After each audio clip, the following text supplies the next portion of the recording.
If you look at our major insect pests anyway, flea beetles are, for the most part, an early season pest. Managed fairly well with some chemical control, but that is one of our early season pests. Bugworms are also generally at lay-by or after. So generally 4 or 5 weeks after planting or after is when we first start to see bugworm problems.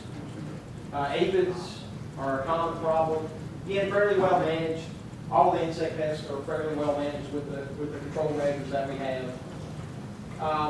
Hornworms, fairly easy to manage, but can eat a lot if they go unmanaged. If you look at our major disease problems, tomato spotted wilt, there are regions in North Carolina and certainly regions south of North Carolina, especially in Georgia, where tomato spotted wilt virus is a major problem.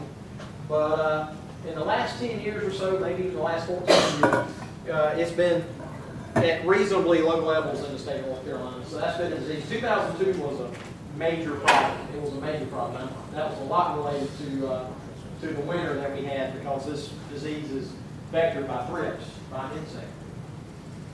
Black shank is probably year in, year out our #1 disease problem, Phytophthora. So soil-borne fungus.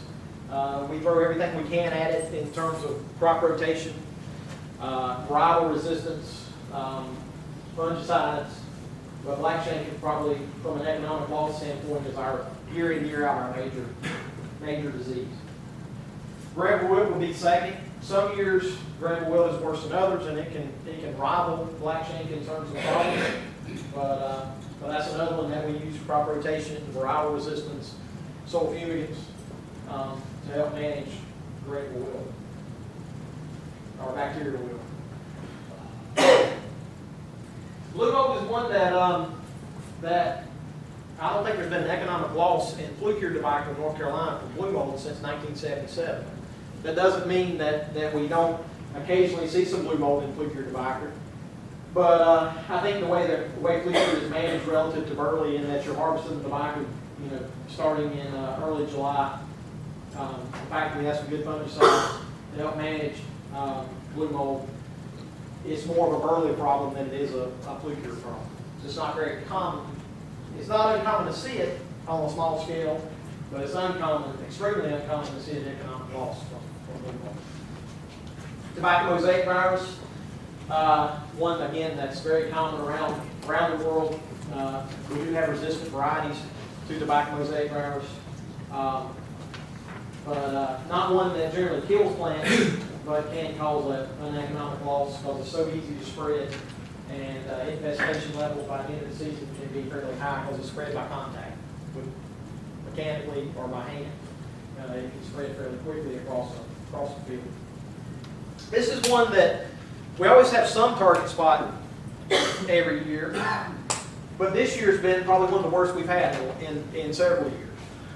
We saw a lot of target spot, depending on the region you were at, but the hot, wet conditions that we had were very, very suitable for target spot this year. Probably had more loss from target spot on the lower leaves of the tobacco this year than we've had in a long time.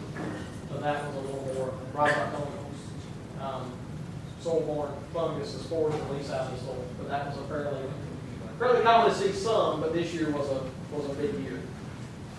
Weatherflex one, something that we saw this year, generally see every year early in the spring.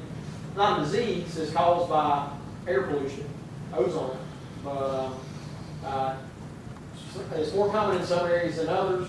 Usually when you have cool weather just after transplanting or around the first month after transplanting is when you see weatherflex, basically physical damage caused by ozone.